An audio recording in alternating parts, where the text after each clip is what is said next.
Olá amigo, olá amiga, é bom estar contigo para partilhar contigo a cada semana um pouco da Palavra de Deus. Partilhar contigo um pouco deste tema que temos estado a estudar e que intriga todas as pessoas. A morte. O que é que acontece depois que morremos? E eu convido-te a que partilhes com os teus amigos, que é o link da Rádio Tranquilidade, onde nos ouves, ou dos nossos canais, YouTube ou Facebook, para que mais pessoas possam ter conhecimento de como a Palavra de Deus nos ensina a ter esperança, especialmente depois daquilo que nós vamos ver esta semana, onde o autor nos traz a esperança que é retratada no Novo Testamento. E a semana passada nós vimos provas convincentes da ressurreição de Jesus e que nos ajudam, acima de tudo, a acreditar nessa mesma ressurreição. A lição desta semana mostra-nos a centralidade de Jesus como a esperança para a imortalidade que nós esperamos ter no futuro e que nós acreditamos ter no futuro.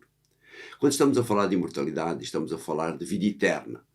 E nenhum texto provavelmente é tão claro como aquele que João escreve na sua primeira carta, no capítulo 5 e nos versos 11 e 12, o texto base da nossa lição desta semana. Diz ele no verso 11, e o testemunho é este: Deus deu-nos vida eterna e esta vida está no seu Filho. E depois no verso 12, quem tem o Filho de Deus tem a vida. Quem não tem o Filho de Deus não tem a vida. Embora a esperança de vida eterna esteja baseada em Jesus, ela não aparece apenas no Novo Testamento, como nós já vimos em semanas anteriores. Enoque tinha esta esperança, Jó tinha esta esperança, Abraão tinha esta esperança. E quando nós olhamos para o capítulo 11 da carta de Paulo aos Hebreus, encontramos aquilo que ele chama a galeria dos heróis da fé, todos estes esperançosos que um dia, portanto, pessoas que viveram com a esperança da eternidade ao lado de Deus. E ele realça isso praticamente no final do capítulo 11, dos versos 39 e 40, onde ele diz: todos estes, embora louvados por causa da sua fé, não chegaram a receber as promessas de Deus. E no verso 40, é que Deus tinha previsto para nós um plano melhor e por isso não quis que eles, sem nós, atingissem a perfeição. Está provado cientificamente que aquelas pessoas que têm uma fé, que têm uma experiência religiosa concreta, real, com Deus, têm a possibilidade de uma recuperação mais rápida em determinadas doenças. Não podemos de maneira nenhuma dizer que a esperança em Cristo é a solução, é o seguro para todas as doenças ou problemas da nossa vida. Essa esperança não é como eu dizia, um seguro de vida aqui nesta terra, mas é um seguro de vida para a vida eterna. Por outro lado, o facto de termos essa esperança ajuda-nos a olhar de uma forma diferente para a nossa vida do dia a dia. Quer com problemas ou não, quer com doenças ou não, quer com desgostos ou não, quer com perdas ou não. Como vimos a semana passada, uma esperança centrada em Jesus, centrada em Cristo, acreditando na sua morte e na sua ressurreição, dá-nos a certeza que o mesmo poderá acontecer conosco ou com alguém que nós perdemos. A nossa ressurreição está inseparavelmente ligada à ressurreição de Jesus. Paulo diz isso nos versos 14 e 17. Ele enfatiza isso da primeira carta aos Coríntios, no capítulo 15. Diz ele: e se Cristo não ressuscitou, então a nossa pregação é inútil e a nossa fé é inútil. Esta esperança está também baseada na promessa deixada por Jesus no capítulo 14 do Evangelho de João. Nos versos 1 a 3 são os versos fantásticos, onde Deus promete ir preparar um lugar. E depois ele remata dizendo isso no verso 3, eu vou à vossa frente para vos preparar lugar. E depois de vos ir preparar um lugar, hei de voltar para vos levar para junto de mim, de modo que estejam onde eu estiver. Uma vez que esta promessa foi feita há cerca de 2000 anos, por que é que ela ainda não se cumpriu? Por que é que esta demora? Se calhar já te perguntaste muitas vezes isso. O autor do nosso estudo tem uma consideração muito interessante quando nós olhamos para o tempo que a volta de Jesus está a demorar, mas quando nós olhamos em termos individuais. A nossa vida poderá ser de 70, 80 ou até 90 anos ou mais, algumas pessoas. E depois que morrermos até à volta de Jesus, é instantaneamente. Morremos e no instante seguinte Jesus retorna para cada um de nós. Antes de fazer a promessa que vimos atrás, e após ser seguido por uma multidão que tinha usufruído do milagre da multiplicação e dos peixes, e que agora queria coroar Jesus como rei, ele tem uma série de afirmações que mostram como é importante de Jesus, o seu papel no processo de morte e ressurreição para a vida eterna. Vejamos alguns dos versos deste discurso que ele faz, nos versos 26 a 51 do capítulo 6. Então, no verso 29 ele diz assim: Jesus respondeu-lhes: esta é a obra de Deus, acreditar naquele que ele enviou. Deus quer que acreditemos na mensagem daquele que foi enviado por ele. Quem? Jesus. Depois, no verso 33 ele continua: o pão de Deus é aquele que vem do céu e dá vida aos homens. Jesus fala aqui na sequência do milagre que tinha feito. E só quando nos alimentamos diariamente dos ensinos de Jesus, do mesmo modo que nos alimentamos da comida necessária para a nossa vida do dia a dia, é que nós teremos uma verdadeira vida espiritual. E isto porquê? Vamos agora ao verso 39. E a vontade daquele que me enviou é esta: que eu não perca nenhum daqueles que me confiou, mas que os ressuscite no último dia. Sim, quem acreditar e praticar a mensagem de Jesus, quem viver de acordo com a sua vontade, tem a garantia de Deus que será ressuscitado no dia da volta de Jesus.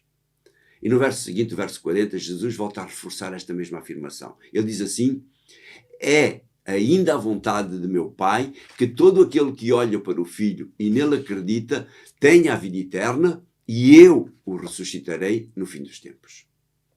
Podemos resumir aquilo que vimos nestes textos em 3 conceitos básicos necessários para que se possa ressuscitar na primeira ressurreição e, consequentemente, ter a vida eterna. Primeiro, alimentar-nos diariamente do pão de Deus, ou seja, alimentar-nos diariamente dos ensinos de Jesus. Segundo, acreditar, crer e viver esses ensinos do pão da vida, do Senhor Jesus.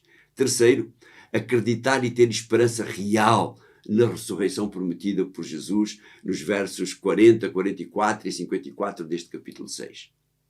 Mesmo depois de aceitar Jesus como nosso Salvador, acreditar na sua morte e ressurreição, ainda continuamos sujeitos à morte natural aqui nesta terra. A grande diferença dos demais que não aceitam Jesus e que vivem de acordo com a sua vontade é que nós seremos, tu serás ressuscitado. Apesar dos ensinos sistemáticos dos discípulos e apóstolos aos conversos, muitas vezes as ideias que vinham do paganismo grego e romano prevaleciam. Por exemplo, os tessalonicenses acreditavam que apenas teriam vida eterna aqueles que estivessem vivos quando Jesus voltasse. Por isso Paulo teve de ser bastante enfático ao escrever aos tessalonicenses os versos bem conhecidos do capítulo 4 da primeira carta. E agora nos versos 13 a 18 ele enfatiza muito isso. Vamos ver agora os versos 13 e 14 só para nós termos uma ideia daquilo que ele diz. Irmãos, não queremos que andem na ignorância a respeito dos que morreram, para que não se mostrem tristes como os outros que não têm esperança. Pois se nós acreditamos que Jesus morreu e ressuscitou, também Deus reunirá com Jesus todos os que morreram em união com ele. Muitas vezes mesmo nos nossos dias, e com a facilidade de nós acedermos rapidamente à restante informação bíblica nos computadores, nos tablets, quanto à morte e ressurreição, ainda há pessoas que se agarram a pequenas expressões para defenderem teorias erradas a esse respeito. É, por exemplo, o caso da tradução de João Ferreira de Almeida, um protestante que acreditava na imortalidade da alma e que traduz o final do verso 14 da seguinte forma: aos que em Jesus dormem, Deus os tornará a trazer com ele. Isto dá a entender que os mortos salvos estão com Deus e não na sepultura. No entanto, as pessoas esquecem-se de olhar para o que diz o verso 16. E o verso 16 diz assim: o próprio Senhor, ao sinal dado pela voz do arcanjo e pela trombeta de Deus, descerá do céu, e os que morreram em união com Cristo ressuscitarão primeiro. Ou seja, se eles ressuscitaram primeiro é porque estão mortos, estão na sepultura, não estão com Deus. Não tem cabimento serem então trazidos por Jesus para serem ressuscitados. Por isso a tradução que eu uso é muito mais concreta, quando diz no verso 14, Deus reunirá com Jesus todos os que morreram em união com Ele. Para concluir, olhemos para a descrição que Paulo faz deste momento em que Jesus vai voltar e se iniciará a vida eterna para aqueles que estiverem vivos, para aqueles que ressuscitaram e aceitaram Jesus. Vê o que ele escreve na primeira carta aos Coríntios, no capítulo 15, nos versos 51 e 52. Vou dar-vos a conhecer o mistério. Nem todos morreremos, mas todos havemos de ser transformados. Isso acontecerá num momento, no abrir e fechar de olhos, ao som da trombeta final. Quando ela se ouvir, os mortos ressuscitam para não mais morrer e nós seremos transformados.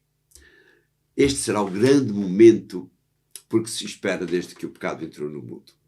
Este é o grande momento aguardado por Adão, aguardado por Abraão, por Jó, por Jacó, por Davi, por Salomão, por Pedro, por João, por Paulo. E que eu aguardo e eu te convido a aguardares também. Deus não falha nas tuas promessas.